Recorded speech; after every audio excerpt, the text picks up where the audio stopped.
Good evening. It's Wednesday night. My name is Alex Wooten. This is going to be a little different than what we've been doing on our journey throughout the Psalms, primarily because the video that I had recorded that was supposed to go live today has vanished. I have no idea where it is, and that's okay.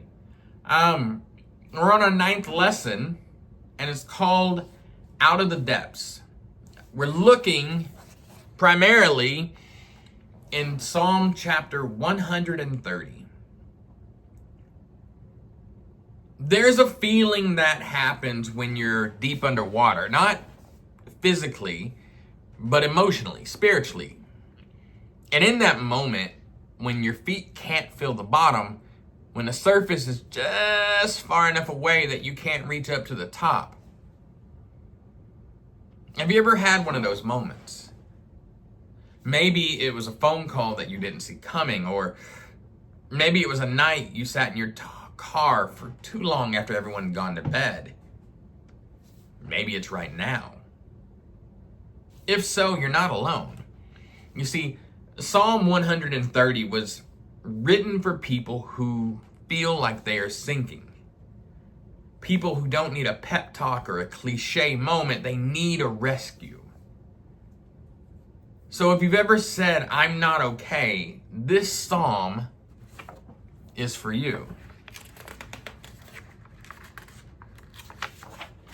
Out of the depths, I cry to you, Lord.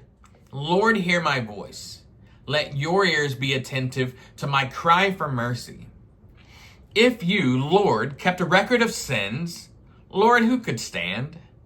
But with you there is forgiveness, so that we can, with reverence, serve you. I wait for my Lord. My whole being waits. And in his word I put my hope. I wait for the Lord more than the watchmen wait for the morning. More than the watchmen wait for the morning. Israel, put your hope in the Lord, for with the Lord is unfailing love, and with him is full redemption. He himself will redeem Israel from all of their sins. The big idea I want you to take from this is that God does his best work at rock bottom. We tend to avoid the depths. We like to pretend that we're not there, but the psalmist writing this says something surprising. That's where God shows up. Not when I'm winning, not when I'm doing amazing things, but when I'm sinking and finally being honest about it. So the first point, and this is part of verses 1 and 2, is when you're in too deep. Out of the depths, I cry to you, Lord. Let's be honest. We usually don't cry out to God when we're doing fine and okay, do we? I don't. We usually cry out when we can't seem to fix it ourselves. And I want to park here for a second because we live in a culture that seems to be allergic to weakness. Everything around us says, fix it, fake it, push it through. Don't let them see you sweat. I'm one of those people. When something happens, when something occurs, my first inclination is to fix it right away. But the psalmist says, I'm not pretending anymore. I'm crying out. Prayer starts working when pride stops managing. It's not a prayer with fancy words. It's not structured. It's raw. It's real. God, I'm in too deep and I need your mercy. And that's where God's going to meet you. Right there. When the rest of the world has abandoned you, when you have fallen and you can't get up, when you are struggling, when you're crying out and your voice cracks, that's where God finds you. Secondly, we see that the record keeper is merciful, looking at verses 3 and 4. But Lord, if you, Lord, kept a record of sins, Lord, who could stand? But with you there is forgiveness. The psalmist doesn't feel like he's drowning in his circumstances only. He feels like he's drowning in his guilt. Instead of avoiding it or downplaying it, he goes straight to the point. If you kept score, Lord, I'd be finished. I'd be done. And Have you ever felt like God was sitting there tallying on a clipboard? One day you're okay, one day you're not. One day you're okay, one day you're not. Waiting for you to mess up. Oh, I messed up. I'm going to hell now. But that's not the God that we serve. That's not the God of Psalm 130. God doesn't clutch a record. He offers us forgiveness. So what if the guilt that you're carrying is keeping you from experiencing the grace that you've been offered? Here's the good news. God is not looking for perfection in any way. He's looking for total and absolute surrender. And when we give him that, he goes out of his way to meet us with mercy. Point number 3 is that waiting isn't wasted. I wait for the Lord, verses 5 and 6 talk about my whole being waits. This, as Americans, and I can't speak to any other culture, but from what I've seen in different places, time is relative. I just spent 11 days in Brazil, and we made a joke that you had American time and Brazilian time. And if we haul it out 5 minutes American time, then that was 5 minutes. We had to be ready to go in 5 minutes. But if we said 5 minutes in Brazilian time, that was 8 or 9, maybe 10 minutes. And from what I've learned, a lot of cultures in the world view things like that. Because we like prayers with fast answers. We want to cry out and get a text message from God within an hour. But Psalm 130 says waiting is part of that process. It's not just passive waiting. It's soul deep, posture shifting, hope centered. I'm leaning and learning to lean onto God type of waiting. And it repeats this sentiment. More than watchmen wait for the morning. They're not waiting or wondering if morning's going to come. They're just watching for when. Waiting on God, it's not doubting his presence as sometimes we feel that it is. It's trusting in his timing. So let me ask, what are you waiting for right now? A diagnosis? A decision? A door to open? You see, Psalm 130 reminds us that God, I promise you, hasn't forgotten you, and that morning is on its way. Fourthly, hope rises from the bottom. The final verses shift from a personal prayer to communal encouragement.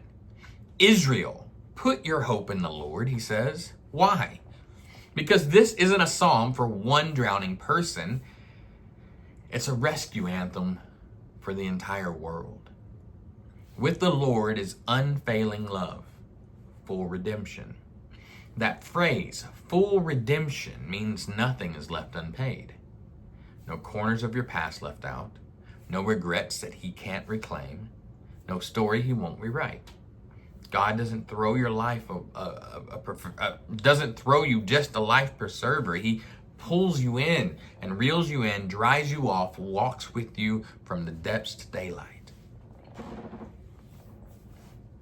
And I know you're sitting there going, Alex, this sounds really good. That guy had it all figured out, when this was written.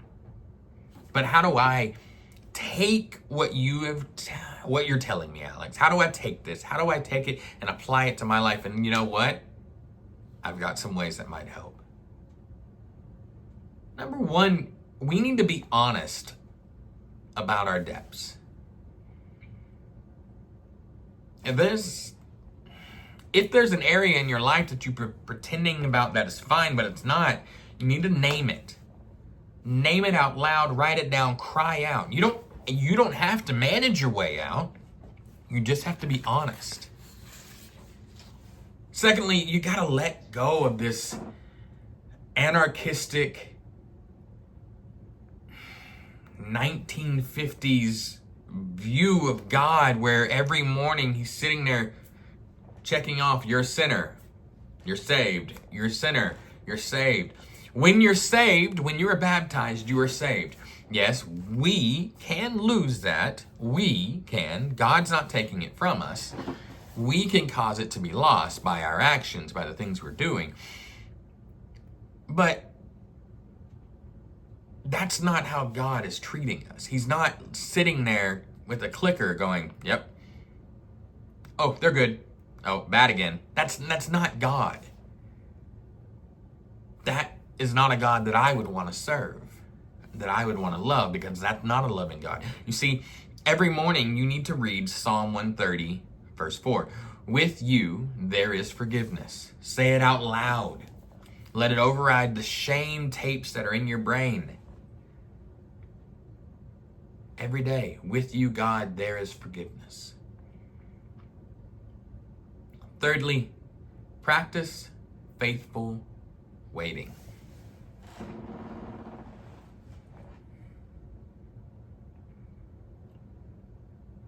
Every day, set a timer for 3 minutes and just sit. Just sit and pray. Have no music, no requests. Just sit and breathe and whisper, I wait for you, Lord. I trust your timing. If there's anything that we can do at the Lily's Chapel Church of Christ, reach out. I can pray for you. I do pray for you. I pray for everyone who watches these, everyone who is connected, everyone who's not connected. I pray for you, and I pray for the kingdom. God bless.